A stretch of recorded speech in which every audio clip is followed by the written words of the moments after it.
Olá a todos, voltamos então com o fluxo que nós entendemos como sendo o fluxo ideal para a estruturação dos cadastros territoriais no Brasil. Tá?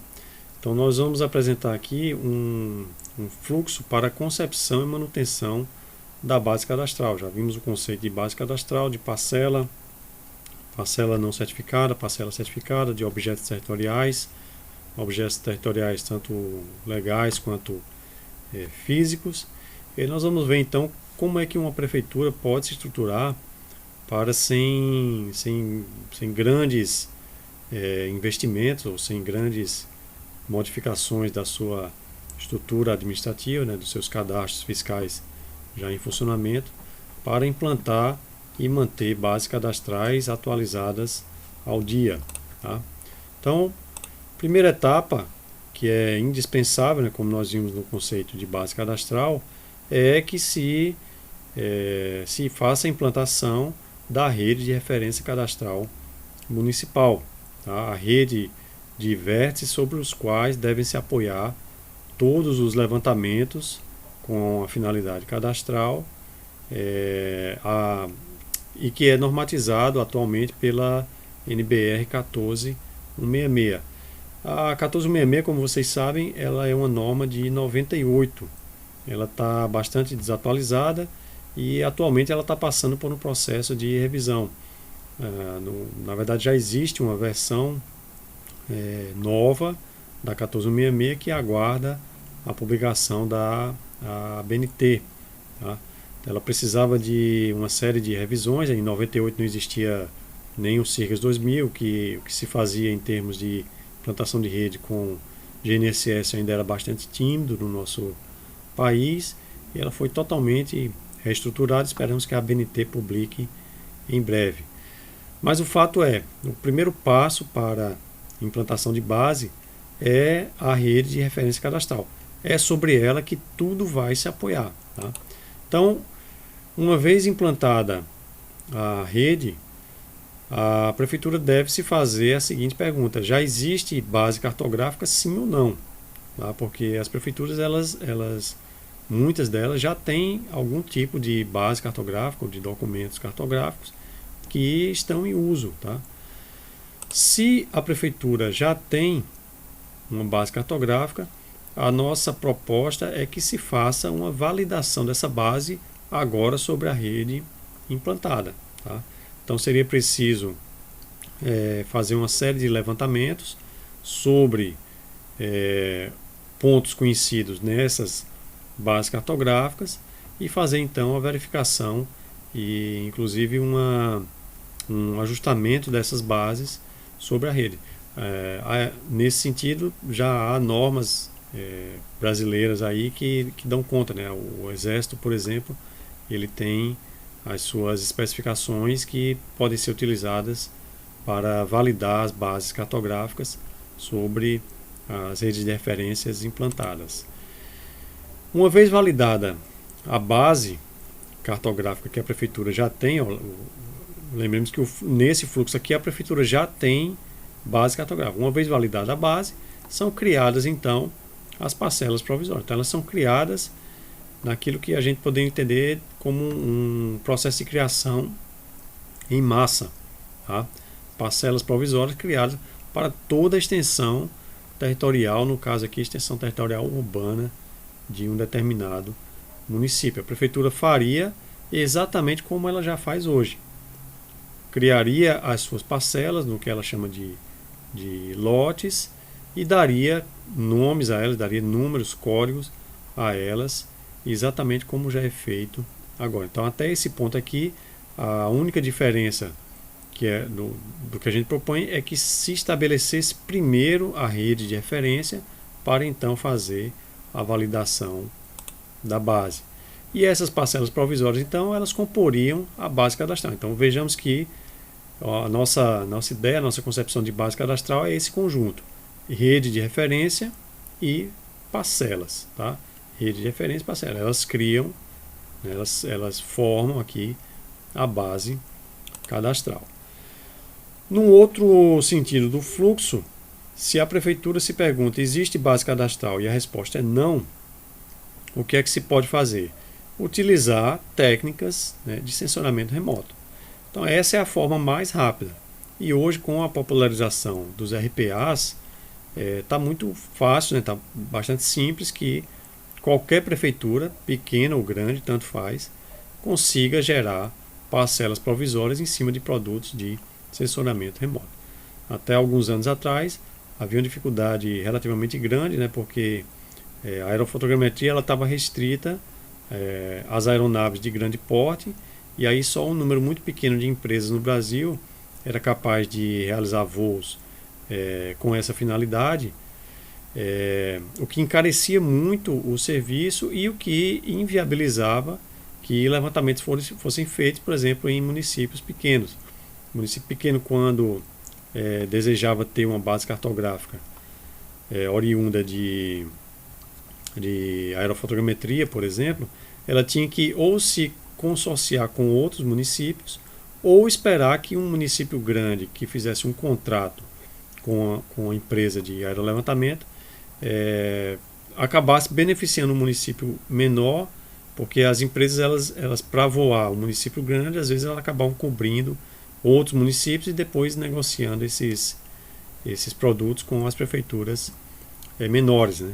O custo de se colocar um avião com uma câmera fotogramétrica no ar era muito alto, então a empresa ela tinha que gerar renda, levantando às vezes municípios vizinhos e estendendo ali a sua capacidade de faturamento, né? Então hoje está bem mais simples, né? Com a popularização dos RPAs, gerar a base cartográfica por censuramento remoto bastante simples, bastante rápido, né? A observação que nós fazemos é esse produto tem que ser apoiado sobre uma rede de referência cadastral municipal, tá? Outra possibilidade do fluxo seria que a prefeitura, respondendo a essa pergunta negativamente, não tem base cartográfica. Só que ao invés de seguir por aqui e optar por fazer produtos de censuramento remoto para gerar parcelas provisórias, ela pode partir para medição de campo diretamente. Ela pode partir para tentar fazer tudo por topografia, em loco, tá? Municípios bem pequenos eles teriam essa possibilidade, né? Ou eles teriam essa escolha de tentar realizar todas as medições já diretamente em campo, apoiados na rede. A medição em campo ia conduzir então não a criação de parcelas provisórias, mas como elas foram identificadas em campo, né, como as divisas foram identificadas em campo, a prefeitura poderia gerar um sistema bastante simples também de certificação. Vocês vão lembrar dos vídeos do cadastro rural. No cadastro rural, certificação significa garantir que duas parcelas vizinhas certificadas não se sobreponham, tá? Aqui a gente gostaria de acrescentar apenas mais um item, porque um processo completo de certificação ela deveria responder duas perguntas relativa à não sobreposição, mas também à não existência de vazios entre duas parcelas. Então imagina, a prefeitura ela estabelece a rede, implanta a rede, não tem base cartográfica, decide fazer tudo por medição de campo. Entra num processo de certificação e esse processo de certificação ele dá origem ao outro tipo de parcela, que é a parcela definitiva, ou parcela certificada, como a gente tem chamado mais recentemente, tá? Então vejamos que esse é um outro caminho para o fluxo que vai conduzir à geração de parcelas definitivas, alimentando uma base cadastral. Prestem bastante atenção, né? Fiquem atentos aqui, ó. Dois caminhos diferentes conduziram à base cadastral. Tá? A base cadastral aqui, ou ela é formada toda de parcelas provisórias, ou ela é formada toda de parcelas definitivas. Qual é o problema do ponto de vista prático desse processo de gerar parcela definitiva? É que ele é demorado. Tá? Imagina que uma cidade pequena que tenha talvez 200 ou 300 ou 400, 500 parcelas para serem levantadas, ela vai consumir da prefeitura como é ela que está bancando isso aqui, ó, essa etapa de medição em campo vai consumir meses, né, ou anos até que a base cadastral esteja pronta. Num município um pouco maior, com alguns milhares de parcelas, esses anos vão se multiplicar. E até que a base cadastral esteja pronta, a prefeitura teria imensa dificuldade em relação às suas receitas próprias, porque ela não teria como lançar impostos territoriais para aumentar a sua arrecadação, né, e para conseguir, né, manter ali o seu fluxo de caixa funcionando. Então, essa etapa de medição de campo, certificação para geração de parcela definitiva, para geração de base cadastral, ela é muito lenta e as prefeituras não vão poder esperar por isso. Elas vão optar, as que já têm validação, já têm base cartográfica, vão optar ou por validar a base, gerar parcela provisória tudo de uma vez só, né, em massa, ou se ela não tem base cartográfica, ela vai optar também, claro, por produtos de sensoramento remoto para gerar parcelas provisórias. Muito bem. Então, as bases cadastrais que são formadas só de parcelas provisórias, como é então que elas vão absorver parcelas definitivas? Elas vão absorver não nessa etapa de implantação de base cadastral, essa aqui seria a etapa inicial. Imagina, não tem base cadastral, ou já tem, mas precisa validar. Então a base cadastral seria feita toda de uma vez só por parcela provisória, ou nesse caso aqui por parcela definitiva. Elas fariam por um outro fluxo diferente, né? Essa parcela definitiva, como ela foi validada em campo, ela pode gerar os itens, né, os documentos técnicos para ser levada a registro, memorial e planta, e aí se cria um fluxo, né, se cria a ligação em que o que está na base cadastral reflete o que está no registro de imóveis, tá? Onde é que essas parcelas definitivas elas vão entrar substituindo as parcelas provisórias? Não na implantação da base, mas elas vão entrar na etapa seguinte, que é a etapa de manutenção da base cadastral. Então, uma base cadastral ela precisa de atualizações. Como é que se faz com os cadastros fiscais das prefeituras? Se gera uma base por assessoramento remoto, que é o que normalmente todo mundo faz, e se espera um tempo aí de 5 a 10 anos, 15 anos, e se faz um novo levantamento, né, por assessoramento remoto, e aí se renova tudo de novo, zera tudo e começa tudo de novo, essas parcelas provisórias, né? Esse fluxo ele é muito limitado, né? Primeiro porque ele tem um alto custo e depois porque há um desgaste muito grande de tempo, né? Há um intervalo de tempo muito grande entre os novos levantamentos, né, por assessoramento remoto.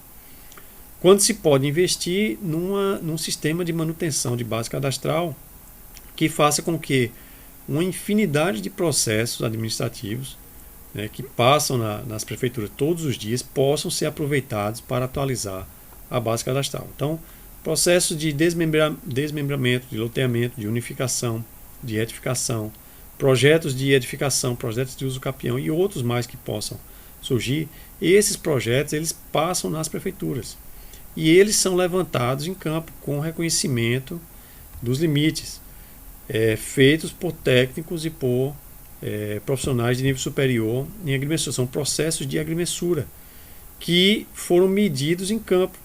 Uma vez medidos em campo, eles deveriam passar também pela mesma certificação e gerar as parcelas definitivas que vão substituindo as provisórias na base cadastral. Essa é a maneira que nós entendemos como a mais eficiente dentro da nossa realidade cadastral, registral, de legislação de terras no Brasil, para manter uma base cadastral atualizada ao dia. O custo disso aqui vem dos proprietários, eles já pagaram os profissionais para fazer as medições de campo. Onde é que está a dificuldade das prefeituras? É a de utilizar essa medição de campo na sua base cadastral. Então é muito comum que nas prefeituras essas medições de campo elas sirvam somente para aquela licença, para aquele alvará específico, dá-se a licença, carimba-se os documentos e se desperdiça ali o material que foi feito em campo, com o reconhecimento dos limites, né? Isso chega a tal ponto que muitas vezes as prefeituras preferem utilizar os dados das suas bases, né, geradas por sensoramento remoto, do que ter que aceitar uma edição de campo para não ter que mexer na sua base cadastral, que é, na verdade, de parcelas provisórias, né? Então, falta nas prefeituras somente um pequeno ajuste. Eu entendo que é muito mais uma questão de organização, de fluxo, do que de um sistema complicado, né, complexo de cadastro, né? E esse fluxo aqui, ele, na nossa visão, ele é capaz de dar conta aí da implantação de um modelo cadastral nos moldes dos modelos cadastrais nos países mais avançados nesse sentido, né? E podem atender aí as demandas nacionais por fortalecimento dos títulos de propriedade. Eu vou encerrar esse vídeo agora e nós voltamos a seguir com outros vídeos sobre cadastro.